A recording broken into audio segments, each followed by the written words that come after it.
입니다.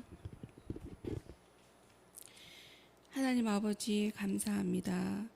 주의 자녀 군산 찬빛교회 성도들의 마음을 살피시고 주님께 행한 모든 일들에 고백하고 회개하며 복된 안식일에 주님과 함께 할 수 있음에 감사드립니다. 아멘. 주 안에서 항상 기뻐하라고 하신 말씀처럼 저희들이 기억하고 또 기억해서 거룩한 성도의 삶을 살아가도록 믿음 또한 더하여 주시옵소서.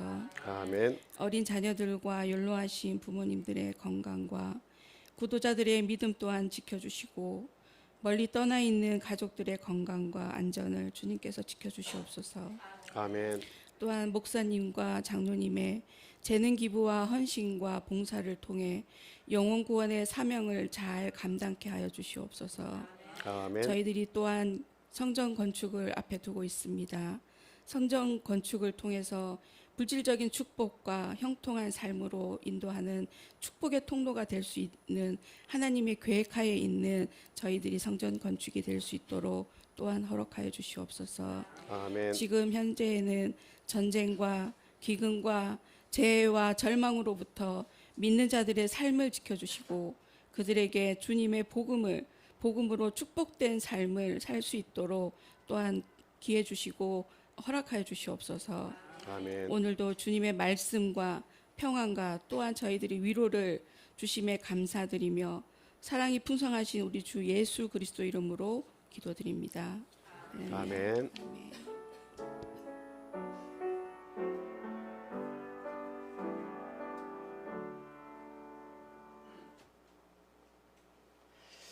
네, 이어서 우리 성가대 찬양 읽겠습니다.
할렐루야, 감사합니다.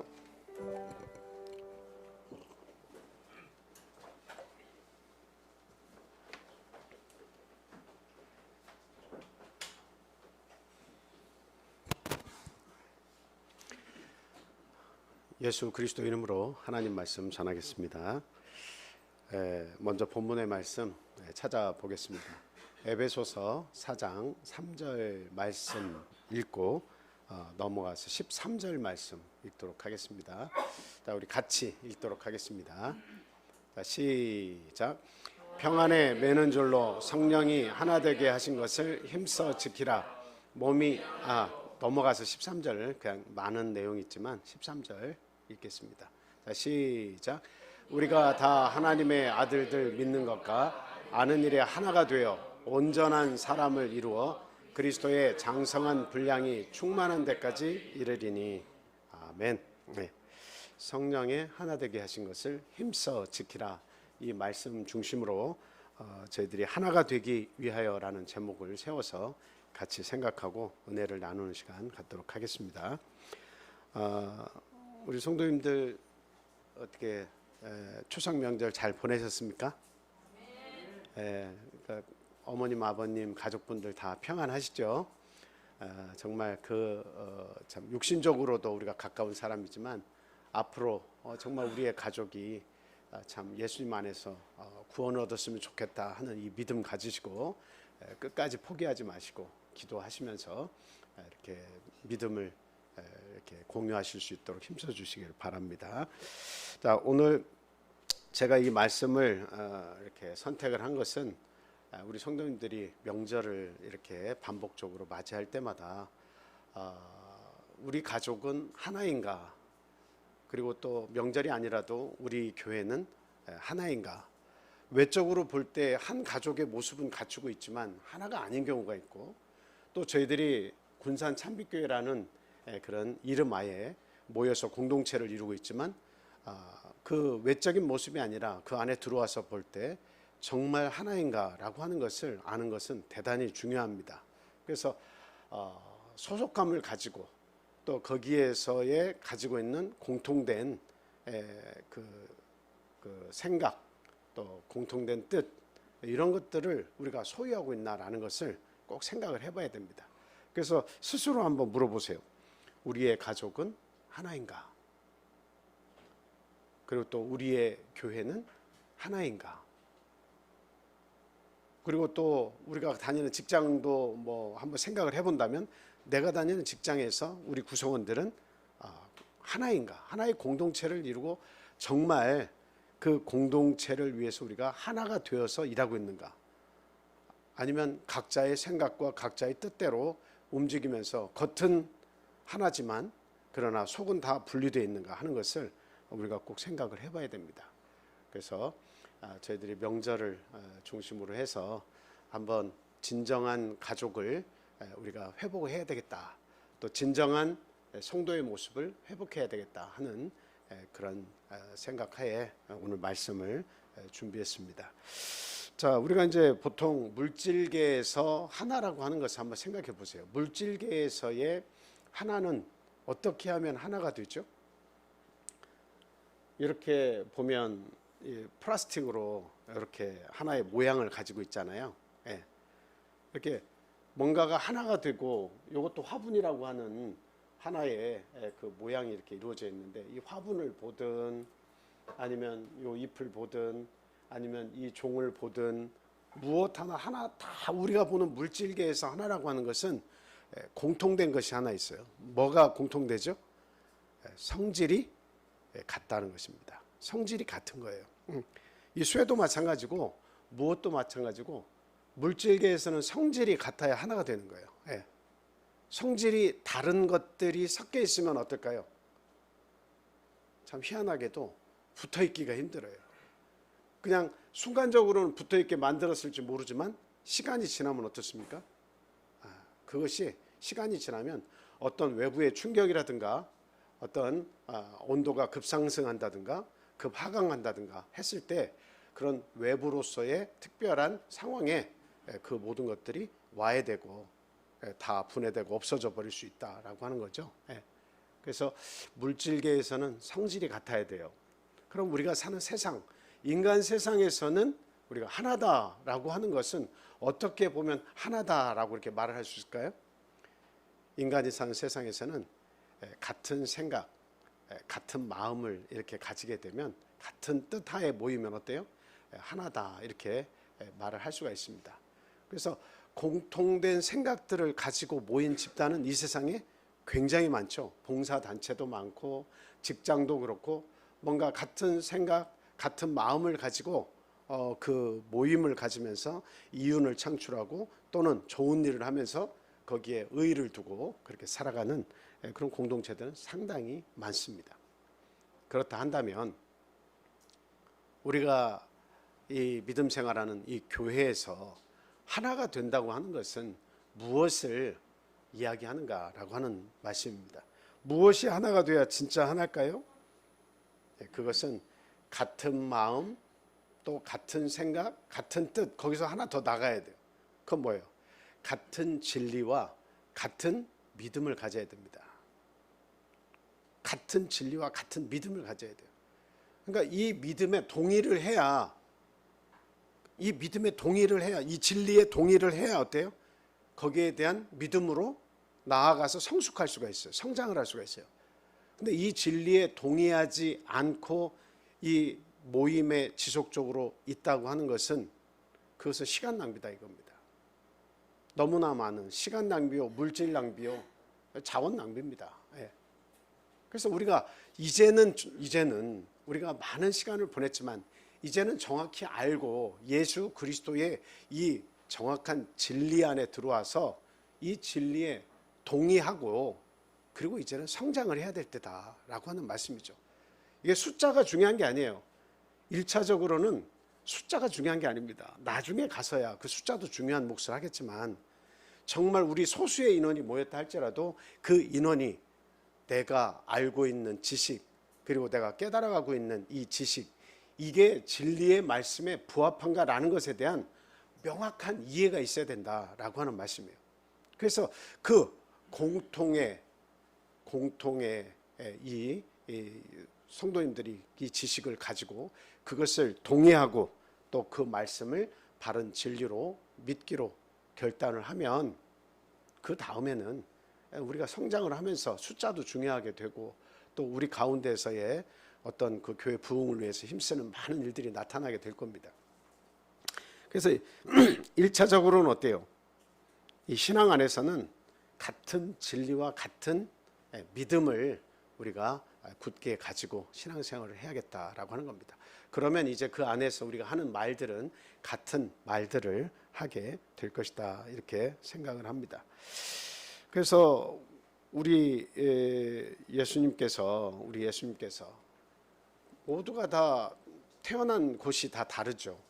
그리고 살아온 삶의 모습들이 다 다르잖아요. 경험한 것이 다 다르잖아요. 그래서 다른 생각들을 다 가지고 살았어요. 그리고 다 다른 일들을 다 하고 살다가 또 다른 뜻을 위해서 살았어요. 다른 목표들을 두고 살았어요. 그런데 예수님께서 그들을 다 모아가지고 한 진리, 또 한 생각, 또 하나의 믿음 안에서 모이게 하신 것이 이게 우리 공동체다라고 하는 사실입니다. 얼마나 감사한지 몰라요. 물질계는 다 성질이 같아야 되지만 우리 믿음 안에서는 성질이 다른 사람도 예수 그리스도 안에서 하나가 될 수 있다라고 하는 것이죠. 전에도 그런 말씀을 드렸지만 이 톱이라든가 줄자라든가 드릴이라든가 못이라든가 망치라든가, 이건 다 성질이 다 다르잖아요. 각각의 하는 일들이 다 다르잖아요.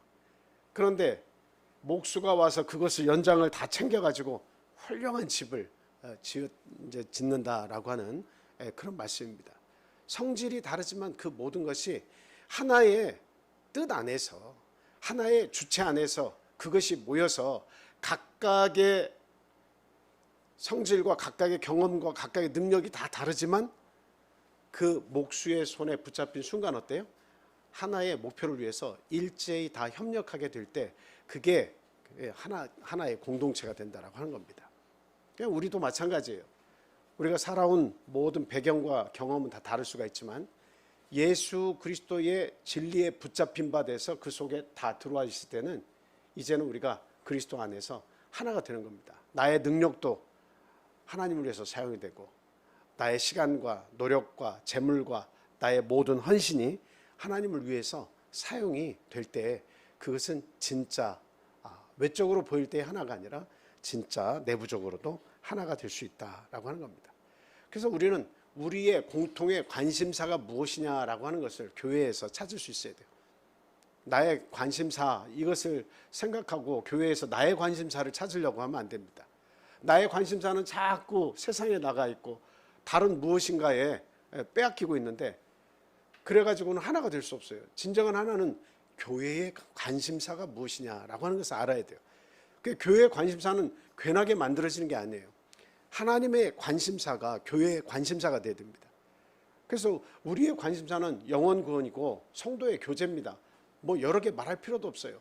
영혼 구원과 성도의 교제예요. 우리의 인생은 짧지만 그 짧은 인생 속에서 구원과 성도의 교제를 위해서 우리가 살아가는 거예요.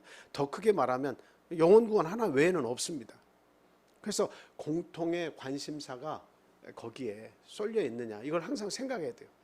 나의 관심사에 집착하면 이 교회 공동체의 관심사에는 별 관심이 없잖아요. 그죠? 내가 하고 싶은 일이 많으니까 교회가 무엇을 하고 싶어 하든 나는 거기에 시간과 물질과 나의 노력을 빼앗기고 싶지 않아 할 수 있습니다. 그러면 시간도 못 내, 안식일 지키는 것도 힘들어, 물질을 드리는 것도 아까워, 억지로 떠밀려서 신앙생활을 하는 그런 모습밖에 가질 수 없는 거예요. 그래서 교회의 관심사가 무엇이냐에 항상 집중을 하셔야 됩니다. 교회가 원하는 일이 무엇이냐 거기에 동참을 할 때 하나가 되는 거예요. 나의 관심사가 더 커가지고 내 마음을 거기에 많이 빼앗길수록에 교회는 하나가 되기가 어렵습니다. 그래서 저나 여러분들이나 세상에서 하고 싶은 일도 많고 또 나의 생각과 계획도 많이 있지만 그 무엇보다도 더 중요하고 앞서야 되는 선택은 하나님과 교회의 일에 내가 집중하고 또 거기에 그 교회의 관심사에 내가 참여하는 것이다 라고 하는 것을 말씀을 드립니다. 이제는 좀 분명한 믿음의 선택이 있어야 됩니다. 저희들이 하나님을 믿기 시작한 지도 뭐 짧게는 뭐 1년 되신 분도 있을 수 있고 또 많게는 뭐 10년 이상 되시고 또 20년 되신 분도 다 계시겠지만 이 신앙 자체가 이렇게 불분명한 상태에서 한 해 한 해가 지나가서는 안 됩니다.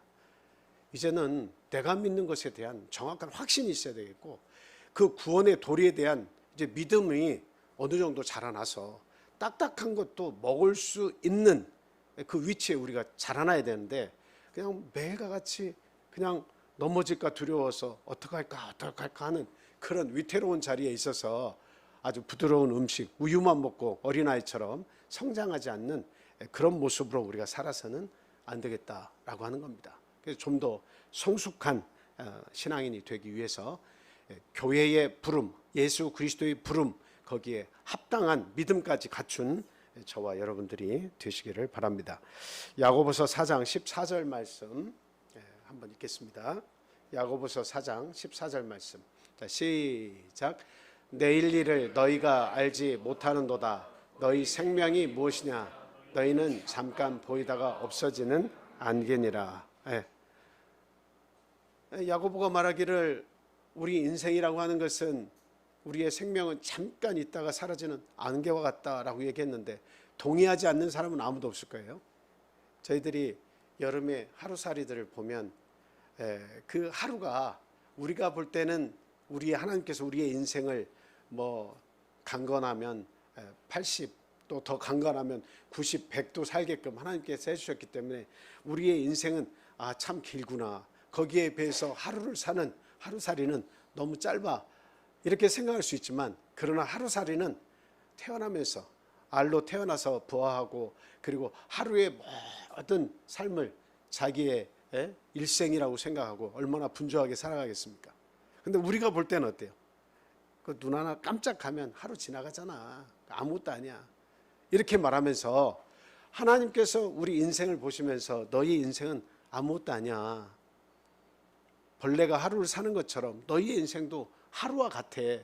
이렇게 보고 계심에도 불구하고 우리 인생은 마치 영원한 것처럼, 영원이 아니라도 그냥 생각하지 않아도 오래 끌고 갈 수 있는 것처럼 그렇게 생각하는 경우가 굉장히 많습니다. 근데 나이를 먹어가면서 느끼는 것은 무엇이냐면 그 하루살이 인생처럼 우리도 똑같구나, 그런 거예요. 우리도 똑같구나. 그 차량에 빨리 달리는 고속도로에서 달리는 차량 불빛에 달라붙어 가지고 죽은 많은 벌레들을 떼어내면서도 우리도 저 불들을 향해서 나에게 오는 어떤 순간순간의 유익을 위해서, 그 이익을 얻기 위해서 내 건강과 내 노력과 내 모든 것을 거기다 쏟아부으면서 막 부딪히면서 살아가는 우리 인생이 아닌가, 그런 생각이 들 때가 많이 있어요. 그래서 인생은 별것이 아니구나. 뭐 이것 때문에 좌절하거나 절망하고 별것이 아니니까 막 살아라는 말씀도 아니고 포기하면서 우울하게 살아라는 말씀도 아닙니다. 그 짧은 인생을 사는 인생이라는 것을 알고 믿음의 세계에 들어오면 지혜가 생긴다는 거죠. 그 지혜는 우리 예수 그리스도 안에서 하나가 되는 삶을 사는 거예요. 교회의 뜻에 부응하고 공통된 관심사에 열심을 내어서 우리가 성도의 교제와 믿음 생활에 충실하면 결국 하나님으로부터 나와 내 가족이 구원을 얻을 뿐만 아니라 내 후손들이 그 복된 세계 속에서 그 복된 세계를 대물림할 수 있다고 하는 그런 사실입니다. 그래서 뭐 먹고 마시고 이 세상에서 성공하는 인생이 그게 진정한 축복이요, 진정한 자유라고 그를 누린다고 생각할 줄 모르지만, 그러나 조금만 더 믿음의 세계에 들어와서 보면 그게 전부가 다 아니다라고 하는 거예요. 결국 예수 그리스도 우리의 구원자, 내가 그분을 알고 믿고 그 안에서 살며 이 축복이 내 가족, 내 자식들, 내 후손에게 이것이 넘어가는가 하는 것이 이게 진정한 축복이라고 하는 것을 우리들이 분명히 알아야 되겠다라고 하는 겁니다. 이것을 알아야 진짜 우리의 가족 세계도 뭐야? 하나가 될 수 있는 거예요. 바라보는 것이 같아야 돼요. 같은 진리와 같은 신앙을 가지고 있을 때 그 가족은 건전하고 그 가족은 건강하다, 이렇게 말씀을 드릴 수가 있습니다. 시간이 지나 보면 알 수가 있어요. 그래서 예수 그리스도 안에서 우리가 하나가 되지 못할 때는 많은 문제들이 발생하는데 나누어질 수밖에 없어요. 다른 믿음을 가지고 살게 되면 결국은 한 해 아래서, 한 세상 안에서 우리가 살고 있지만 교훈이 다르고 진리가 다르면, 신앙이 다르면 어때요? 다 나중에 보면 겉으로는 한 가족이라는 이름하에 있지만 각자의 길을 갈 수밖에 없어요. 권면에도 그리스도를 받아들이지 않으면 각자의 길을 가는 겁니다. 권면해도 안 믿으면 어떡합니까? 각자의 길을 갈 수밖에 없는 거죠. 결코 진리가 달아서는 하나가 될 수 없다. 예수 그리스도로 하나가 되는 것이 우리 가족 안에서도 역시 참 역사를 해야 된다라고 하는 것을 말씀을 드립니다. 자, 그러면 우리 예를 들어서요, 성경 안에서 예수 그리스도의 도에 그 하나가 되기 위해서 그 제자가 된 그 사람들이 있죠. 그들이 그 예수님과 하나가 돼서 그 공동체를 이루기 위해서 선택한 것이 무엇인가 하는 것을 한번 같이 생각해 보겠습니다. 자, 우리 먼저 누가복음 5장 4절에서 11절 말씀 보겠습니다. 한번 읽어주세요. 현 집사님께서 읽어주시겠습니다. 말씀을 마치시고 시몬에게 이르시되 깊은 데로 가서 그물을 내려 고기를 잡으라. 시몬이 대답하여 이르되 선생님, 우리들이 밤이 새도록 수고하였을 때 잡은 것이 없지만은 말씀에 의지하여 내가 그물을 내리리이다 하고, 그렇게 하니 고기를 잡은 것이 심이 많아 그물이 찢어지는지라. 이에 다른 배에 있는 동무들에게 손짓하여 와서 도와달라 하니 그들이 와서 두 배의 채움에 잠기게 되었더라. 시몬 베드로가 이를 보고 예수의 무릎 아래에 엎드려 이르되 주여, 나를 떠나소서, 나는 죄인이로소이다 하니, 이는 자기 및 자기와 함께 있는 모든 사람이 고기 잡힌 것으로 말미암아 놀라고 세베대의 아들로서 시몬의 동업자인 야고보와 요한도 놀랐습니다. 예수께서 시몬에게 이르시되 무서워하지 말라. 이제 후로는 내가 사람을 취하리니 하시니 그들이 배들을 육지에 대고 모든 것을 버려두고 예수를 따르니라. 아멘. 여기는 베드로와 다른 이제 제자들이 예수님의 제자로 들어오는 그런 하나의 과정을 이야기를 하고 있습니다. 뭐 이 내용은 우리가 잘 알고 있죠. 예수님은 어부도 아니신데 베드로에게 고기를 낚게 해주겠다고 일단 접근을 하셨습니다. 베드로는 마음속으로는 어때요? 나보다 이 갈릴리 호수를 잘 알고 있는 사람은 아무도 없는데 이게 젊은 선생이 와서 고기를 잡아주겠다 하니 나는 한 마리도 못 잡았는데, 그래서 일단은 마음속으로는 여러 가지 뭐 생각이 있었겠지만 어때요? 제가 말씀을 따라서 내가 순종하고 일단 가겠습니다. 그러나 그 마음속에는 뭐가 있었어요? 고기를 잡기는 뭘 잡아? 어떻게 잡아? 그러나 젊은 선생이 강권을 하니까 내가 한번 가서 그물을 내려보자, 이런 의미였어요. 그랬더니 두 배에 가득할 정도로, 한 배에는 도저히 못 실을 정도의 어마어마한 물고기가 잡혔습니다. 그것을 보면서 베드로가 무릎을 꿇고 주여 나를 떠나소서 이렇게 얘기하죠. 내가 죄인입니다. 그것은 첫째는 뭐예요? 내가 예수님을 믿지 못했다는 게 첫 번째고 비아냥거린 거죠, 한마디로. 그리고 둘째는 뭐예요? 내가 당신보다 낫습니다 하는 게 첫 번째라면, 두 번째는 그 결과물로 인해서 그가 어떤 분이신지를 간파했다라고 하는 거예요. 이건 있을 수 없는, 갈릴리 이 바다의 역사 가운데서는 결코 이런 역사가 자기가 살아온 동안 그 이전에 들은 바도 없고 자기의 어부가 돼서 살아온 바에 이런 경험은 한 번도 없고 앞으로도 없을 그런 놀라운 역사가 이런 자기 눈앞에서 일어난 거예요. 그래서 이것은 도저히 그 하나님의 신성, 정말 이게 놀라운 일은 인간 세상에서는 볼 수 없는 일이라는 것을 알았기 때문에 거기에서 무릎을 꿇고 나를 떠나시라고 이렇게 얘기했습니다.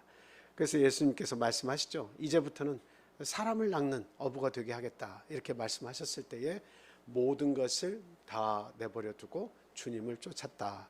그래서 거기에 베드로, 안드레, 야고보 이런 제자들이 예수님을 쫓게 되었다라고 하는 겁니다. 이 말씀 속에서 우리가 얻을 수 있는 것은 무엇입니까? 그리스도 안에서 하나 되기 위해서, 예수님의 부름에 순종하기 위해서, 그 하나된 공동체를 이루기 위해서 그들이 무엇을 버렸는가라고 하는 거예요. 뭘 버렸어요? 이게 갈릴리에서 떠난다는 것은 곧 뭘 이야기합니까? 세상에서 말한다면 자기의 직업을 잃은 것이고 직업을 버리는 것이고, 완전히 이것은 참 미래가 없는 삶이에요. 한 선생님이 와서 나를 따르라, 사람을 모이게 하는, 사람을 낚는 어부가 되게 하겠다, 이제부터는 그렇게 살아라 하니까 그물을 버리고 배를 버리고 떠났다고 하는 것은 자기의 삶 자체, 자기의 미래 자체, 먹고 사는 문제를 통째로 버린 것을 이야기합니다. 미래가 없죠. 뭐 어떤 소망을 꿈꾸겠어요? 집도 사야 되고 뭔가 돈 벌어서 아이들도 출세시켜야 되고 여러 가지 계획이 있었겠지만 그것을 포기한 것입니다. 그렇죠? 그것을 위해서 포기했을 때 예수님의 말씀은 뭐예요? 다음 말씀 보겠습니다. 자, 마태복음 19장 29절. 예수님의 말씀은 이런 말씀입니다. 시작. 또 내 이름을 위하여 집이나 형제나 자매나 부모나 자식이나 전토를 벌인 자마다 여러 배를 받고 또 영생을 상속하리라. 지금 이 말씀을 보니까 나를 위해서 예수 그리스도 나를 위해서 버린 것, 그런 것을 다 기억하신다는 이야기죠. 나를 위해서 무엇을 버렸나, 나를 위해서 무엇을 희생했나 라고 하는 것을 예수님이 기억하시겠다는 말씀이죠. 그래서 그것을 다 버린 자마다 여러 배를 받고, 그 다음이 중요해요. 또 영생을 상속하리라. 그러니까 버린 것이 많을수록에 상급을 많이 받는다는 이야기예요. 버린 것이 많을수록에 하나님 앞에 가면 받을 것이 많다는 이야기입니다. 그래서 많은 것을 버린 사람은 그 많은 것의 여러 배를 받고 영생도 함께 상속할 것이다. 우리 이 중요한 말씀을 기억해야 됩니다. 우리는 신앙을 위해서 무엇을 포기한 사람입니까? 한번 잘 생각해 보세요. 나는 나의 신앙을 위해서 무엇을 포기한 사람입니까? 한번 생각해 봐요. 그리고 지금 이 순간에도 이 안식일을 지키기 위해서 나는 무엇을 포기한 사람입니까? 다른 사람들 다 유익을 위해서 살고 오늘도 친구 만날 수 있고 동료를 만나고 회포를 풀고 여러 가지 재미난 일들이 많이 세상에서는 반복적으로 끊임없이 일어나는데 우리 다 그거 포기하고 왔잖아요. 예. 이런 포기들이 쌓여서 하나님 앞에 다 상급이 되는 거예요. 여러 배를 받을 수 있는 거예요. 내가 포기한 것이 많을수록 신앙을 위해서, 예수 그리스도를 위해서, 이 교회에 우리에게 주신 교리들을 위해서 내가 포기한 것만큼 하나님 앞에 가면 상이 크다는 것을 실제적으로 그 느낌을 우리가 알아야 돼요. 그 느낌이 나에게 있어 살아나야 돼요. 하나님을 위해서 포기할 때 나의 기쁨이 충만하다는 것을 알아야 됩니다. 교회를 위해서 내가 헌신하고 포기할 것이 있을 때마다 나의 기쁨이 충만해진다는 사실을 깨달아야 된다는 거예요. 오히려 우리 자녀들에게 이야기할 때 포기하지 마, 포기하지 마. 열심히 살아서 성공해야 돼. 이렇게 가르치면 나중에 가서 예수 그리스도 구원의 주가 그 속에 들어가려고 할 때 안 들어갑니다. 우리 자녀의 마음속에 예수 그리스도가 그렇게 중요한 존재인지, 내 영혼을 구원해 줄 주체이신지, 나이가 들고 나면 그거 안 들어갑니다. 안 들어가고 나면 그 인생은 하루살이 인생이 되는 거예요. 그것만 살고 끝이에요. 그 미래는 없어요. 다시 태어나도 둘째 사망에 갈 수밖에 없어요. 영원한 지옥 속에 그 인생이 빠져서 헤어나오지 못한 삶을 살 뿐이에요. 그러니까 우리의 인생이 진짜 축복받는 인생이 되려면 어떻게 해야 돼요? 예수 그리스도와 하나 되는 것을 어려서부터 교훈하고 말씀으로 양육하고 그리고 이 교회 생활에 충실하도록 가르쳐야 된다. 교회의 도에 순종할 수 있는, 그리고 교회의 도를 우리가 지키는 데 있어서 포기할 수 있는 것들을 가르쳐야 된다라고 하는 거예요. 그 포기를 못하면 안식일도 무너지고 우리의 절대적인 교리도 무너지고 우리의 신앙도 결국 의미가 없게 되는 거예요. 그래서 우리가 진짜 하나님 아래서의 하나의 공동체가 되려면 이와 같이 예수 그리스도 이름을 위하여서 내가 던져버리는 것들이 있어야 된다. 그것이 나의 아픔이 아니고 나의 영혼에 유익이 되는 것들이다라고 하는 것들을 우리가 분명히 알아야 되겠다 하는 겁니다. 그래서 온전한 가치, 가장 큰 삶의 그 목표를 위해서 내가 지금도 마찬가지, 앞으로 무엇을 버려야 내 신앙이 더욱더 순도가 높아질 것인가, 버려야 되는 것들을 하나씩 생각해야 돼요. 나의 성격도 버려야 될 것은 버려야 되고, 나의 어떤 이 세상에서의 유익의 이익을 위해 선택하는 많은 것들도 이 교회를 위해서 버려야 될 것이 무엇인가 하는 것들을 우리가 고민을 해야 된다라고 하는 거죠. 자, 또 하나의 예를 들면 마태라고 하는 예수님의 12제자 가운데 한 제자가 있었는데, 이 마태가 예수님을 알지 못하다가 예수님의 부름을 입고 그 제자 가운데로 돌아오잖아요. 마태는 과연 무엇을 버렸을까요? 무엇을 버렸죠, 마태는? 우리 말씀 한번 찾아보겠습니다. 마가복음 2장 13절에서 17절 말씀. 자, 한번 읽어주세요. 예수께서 다시 바닷가에 나가심에 큰 무리가 나왔거늘 예수께서 그들을 가르치시니라. 또 지나가시다가 알페오의 아들 레이가 세간에 앉아 있는 것을 보시고 그에게 이르시되 나를 따르라 하시니 일어나 따르니라. 그의 집에 앉아 잡수실 때에 많은 세리와 죄인들이 예수와 그의 제자들과 함께 앉았으니 이는 그러한 사람들이 많이 있어서 예수를 따름이러라. 아멘. 자, 여기 이제 죄인과 세리들이 함께 모여서 예수님과 음식을 함께 먹었다. 지금 그 내용이 이제 이렇게 나와 있잖아요. 근데 그 앞속에서 보면 이 마태가 레위 마태가 구원을 얻는 그런 장면이 기록이 되어 있습니다. 그 직장 생활을 했는데 어떤 직장 생활을 했어요? 세리였죠. 그리고 나중에 보면 세리와 세리들이 함께 모였죠. 마태 혼자 모인 게 아니고 세리들도 함께 모였습니다.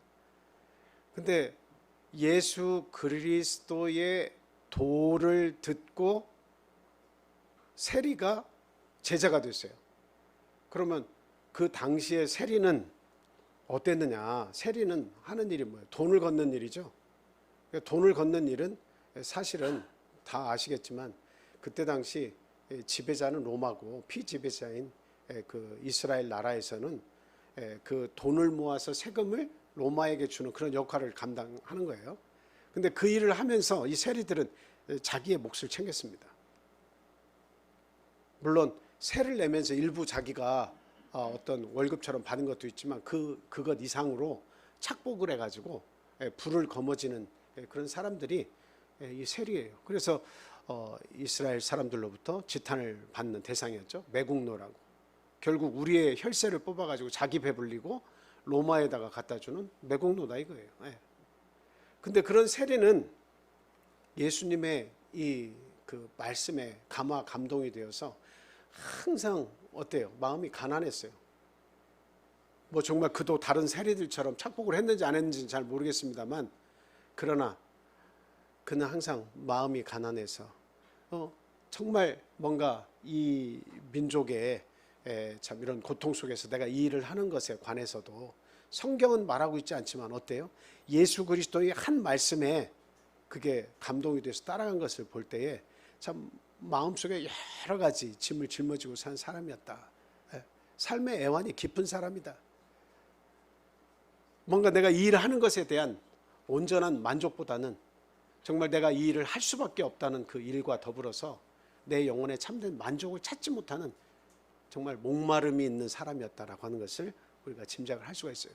그래서 예수님께서 오셔가지고 나와 같이 가자라고 말씀하셨을 때에 유대인으로서 이 선생님이 나에게 말을 건다라고 하는 그 자체가 얼마나 놀랍게 다가왔느냐 이 말이죠.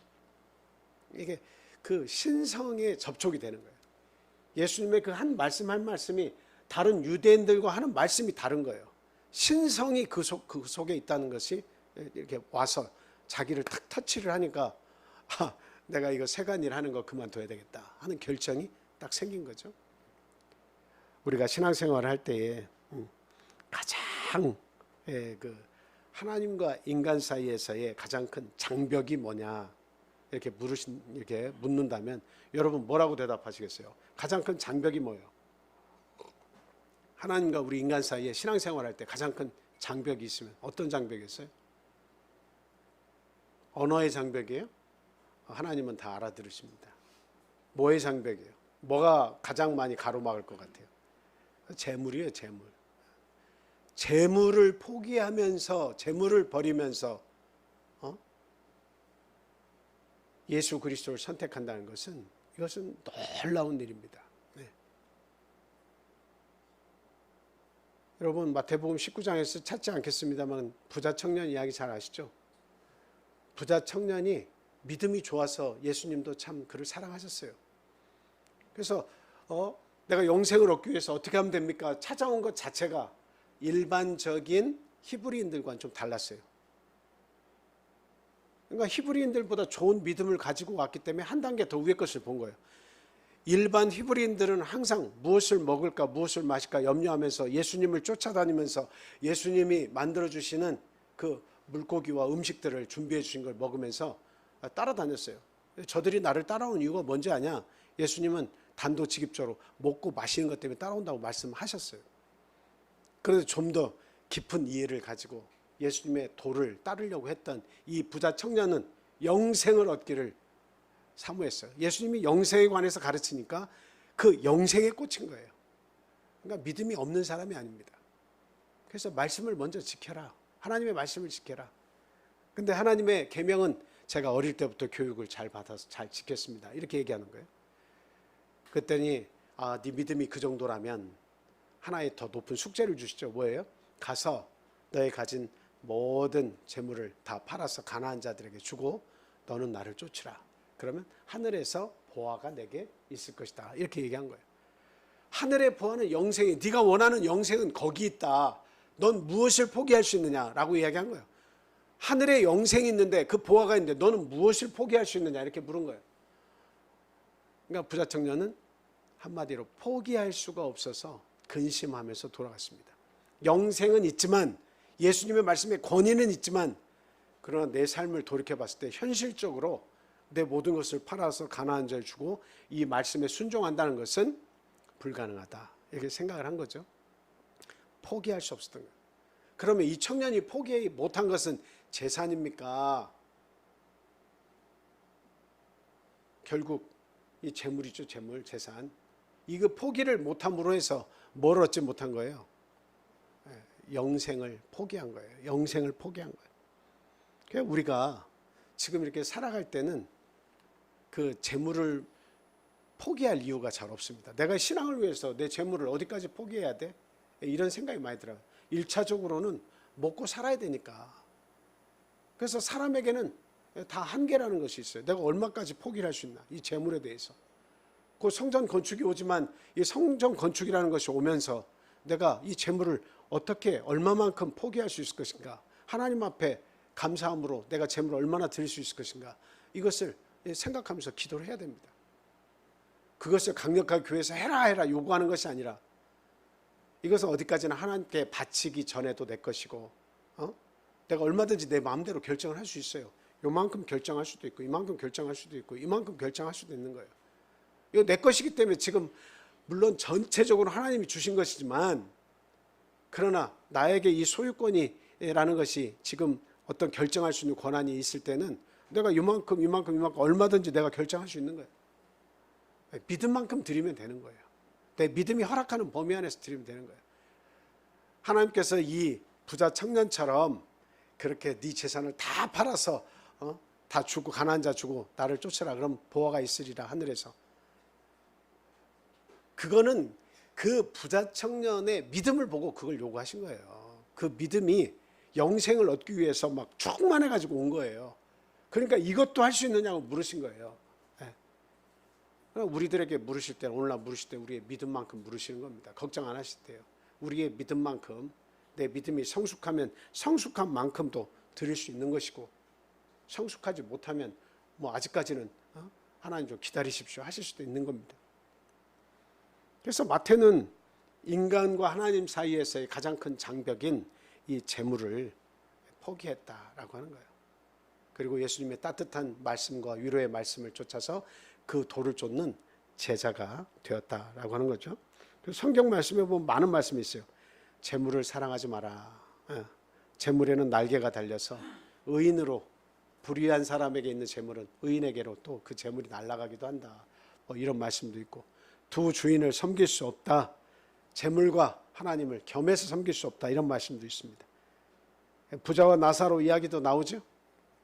근데 이 우리는 부자가 구원 얻었다는 이야기를 하면서 그는 신앙인인 것으로 알고 있고, 근데 나사로를 이야기하면서 부자는 나사로는 신앙인이라는 것을 알고 있고, 이 부자는 신앙이 어떤 상태인지 잘 모르는 경우가 있어요. 근데 제가 금요일 날인가 그 기도회 때 설교 말씀을 간단하게 드리면서 드린 기억이 나는데, 이 부자도 신앙이 없는 사람이 아닙니다.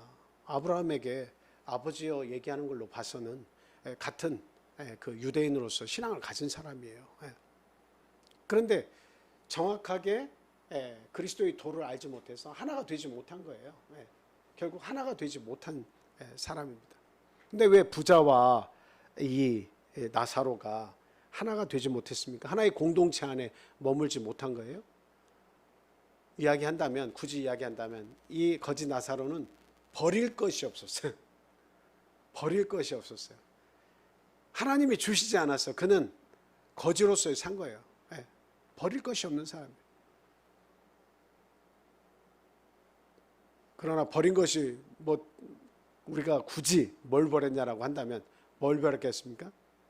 자기의 수치심을 버리고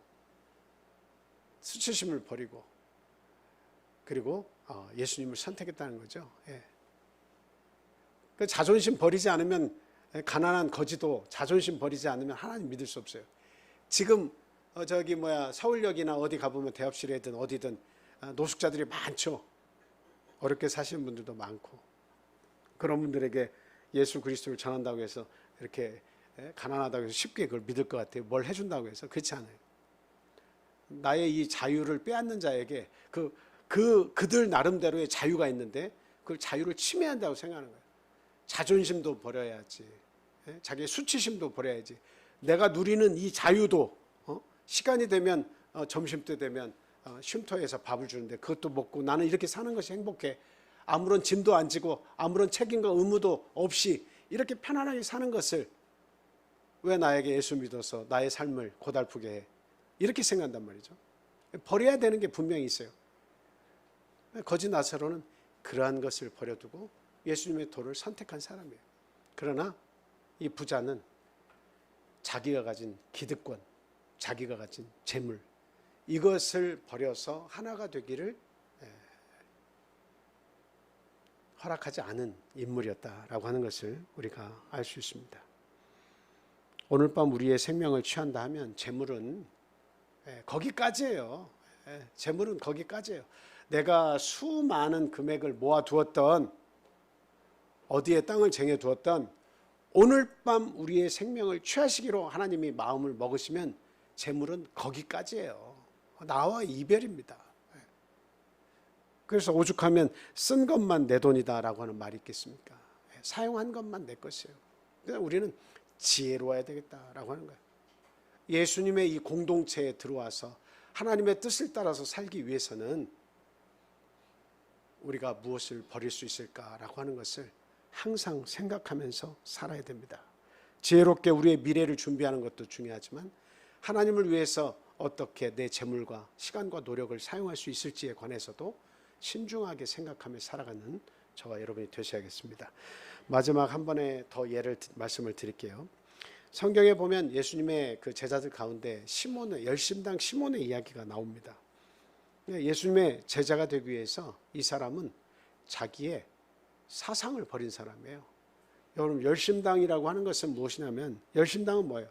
칼로서 우리나라의 독립을 쟁취하는 거죠. 그게 열심당이에요. 네.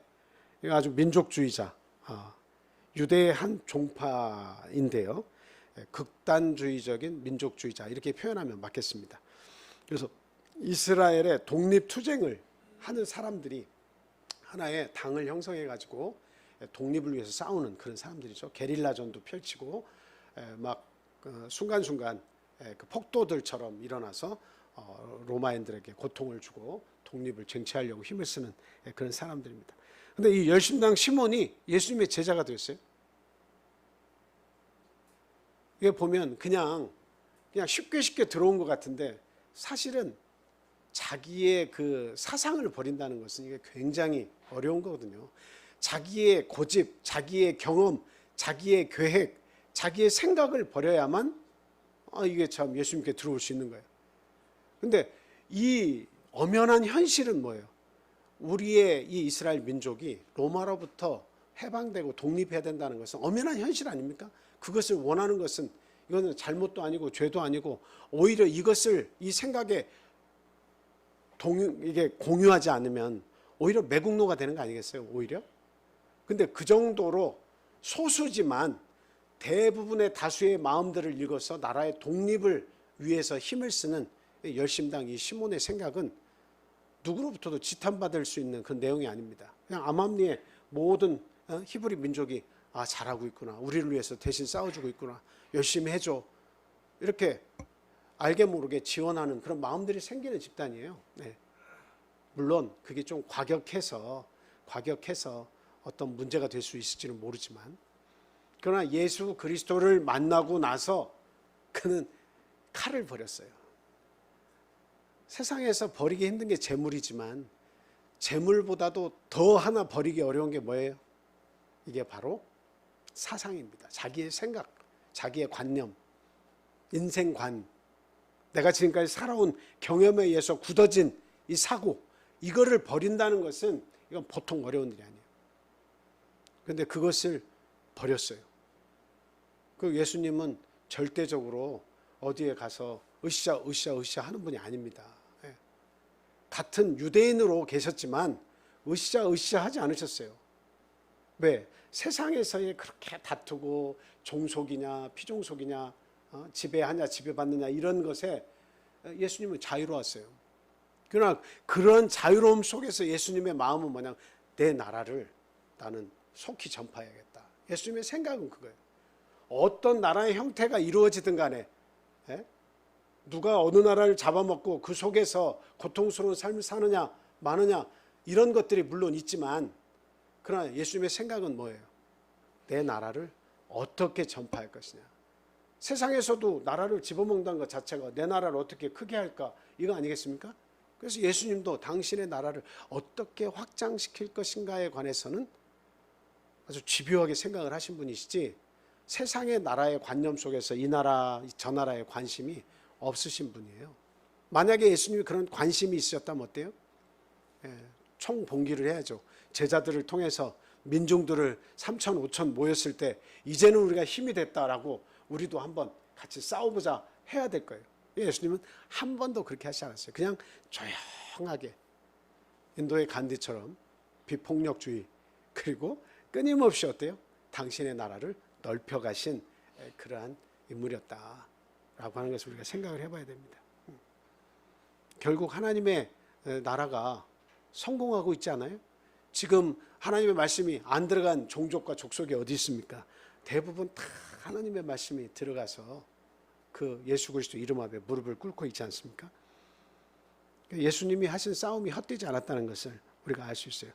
그래서 이 열심당 시몬도 결국 칼을 버렸기 때문에 예수님의 12제자 가운데 그 공동체에 들어가서 있을 수 있었다라고 하는 사실이죠.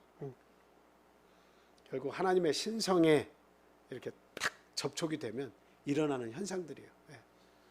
오늘날 우리가 살면서도 하나님의 신성에 접촉이 돼야 된다라고 하는 거예요. 여러분, 예수님께서 그 나귀를 이렇게 선택해가지고 어느 집에 가면 나귀가 매어 있을 것인데 그 나귀 새끼를 데리고 와라 이렇게 얘기하셨잖아요. 그래서 그 주인이 왜 나귀를 풀어갑니까? 라고 물어보면 도둑질한다고 생각하면 어떡합니까? 라고 물었을 때 예수님이 하신 말씀이 뭐예요? 주가 쓰시겠다 하라. 이 말만 하면 된다라고 하는 거죠. 이미 그 집은 예수님이 보실 때 어떤 준비가 된 사람이에요? 주님이 쓰시겠다 하면, 내가 쓰겠다고 하면 그 무엇이라도 내어줄 준비가 되어 있는 집이다라고 하는 것을 예수님은 너무도 잘 알고 계셨던 겁니다. 근데 실제로 뭐 이렇게 왜 가져가십니까? 했을 때 주가 쓰시겠다 하라. 이 말을 통해서 그것을 끌고 예수님께 왔을 거 아닙니까? 오늘날 주님이 우리에게 무엇을 바라시는지 한번 곰곰이 생각하는 저와 여러분이 되었으면 좋겠습니다. 부모도 버릴 수 있고 형제도 버릴 수 있어요. 그가 내 신앙과 다르면 버린다는 것이 영영 안 만난다는 것을 이야기하는 게 아니에요. 신앙을 선택할 수 있다는 거, 예수님을 선택할 수 있다는 거, 예수님의 그 공동체에 내가 들어갈 수 있다는 걸 얘기하는 거예요. 부모는 그것을 원치 않고 형제는 그것을 원치 않아요. 때로는 재물이 예수님을 내가 선택하는데 문제가 될 수도 있어요. 그랬을 때 그런 것들을 포기할 수 있냐라고 하는 것을 물으시는 거예요. 그런 것들을 포기할 수 있다면 예수 공동체를 위해서 우리의 부모, 형제, 그리고 전토, 나의 재물, 그리고 나의 직업 이런 것들조차도 포기할 수 있다면 하늘에서의 보화가 분명히 있을 것이다 라고 이야기를 하고 있습니다. 그래서 오늘날 저와 여러분들은 내가 하나님과 교회에 대한 선택을 하는 것 대신에 가지게 되는 이 기득권들이 있습니다. 내가 믿음의 선택을 하지 않고 육신의 선택을 했을 때 나의 기득권과 나의 이익이 있어요. 그것이 무엇이 되었든 이것을 포기해 나가는 것이 신앙이에요. 신앙은 딴 게 아니에요. 나의 기득권과 이익을 포기해 나가는 것이 그게 나의 신앙입니다. 신앙의 진보는 그때 이루어지는 거예요. 이렇게 크게 성숙할 수 있는 거예요. 내가 아픈 만큼, 내가 신앙을 위해서 포기한 것만큼 그 신앙은 성숙해지는 거예요. 하나님이 그리고 뭐 가만히 내버려 두십니까? 아니죠. 먹고 입고 마시는 거 하나님 다 채워주십니다. 우리는 그 믿음을 분명히 가져야 되겠고, 이제는 떠밀려서 신앙생활하는 것은 그만해야 된다. 내가 안식일을 지키는 것 떠밀려서 안식일 지켜서는 안 된다. 내 삶 속에 너무도 자유로운 옷처럼 정말 나에게 귀중한 옷을 입는 것처럼 이 안식일은 나에게 편한 옷이 되어야 한다. 안식일뿐만이 아니라 우리 교회에 같은 생각과 같은 이 신앙을 가지고 사는 이 교회의 생각에 내가 일치됨을 보여주어서 그 생각 같은 데 순종하면서 살아간다는 것, 이건 너무도 자연스러운 일이 돼야 한다. 그냥 이 교회에서 안식일 날 보내는 시간들이 너무나 지겹고 힘들고 안타까운 그런 삶이 아니라 이제는 선택을 해야 된다고 하는 겁니다. 내가 이 세상에서의 그런 공동체 생활, 그냥 이윤이 발생하니까 그 속에서 누리는 같은 생각과 같은 마음, 거기에 머무르지 말고, 우리는 이윤은 없지만, 우리가 이윤이라고 하는 것은 세상에 이윤이 없죠. 돈이 뭐 발생하는 거 아니잖아요. 그런 이익은 없지만 영혼의 이거 구원을 얻고 영생을 가지고 하나님 앞에서의 부활을 입고 큰 축복을 받을 우리들은 이 귀한 것을 선택한 사람들이기 때문에 이 귀한 진리를 얻기 위해서, 하나 되기 위해서 나의 기득권과 나의 이익을 조금씩 내려놓을 수 있는 그런 선택을 하는 그런 저와 여러분이 되시기를 예수님의 이름으로 축원을 드립니다. 자, 우리 함께 기도하겠습니다. 할렐루야. 사랑과 은혜가 충만하신 예수님의 이름으로 기도합니다. 저희를 죄에서 구원해 주시고 항상 가장 좋은 곳으로 저희 삶에 참 덧입혀 주시는 하나님 감사합니다. 귀한 안식일을 저에게 허락하셔서 진리의 말씀으로 저희들을 교훈해 주시고 저희의 많은 허물과 죄악들을 이 시간 속죄해 주시고 온전히 예수 그리스도의 십자가의 능력으로 새롭게 하심을 진심으로 감사드립니다. 우리의 날이 얼마가 남았든지 우리의 인생은 안개와 같다는 사실을 인정할 수밖에 없습니다.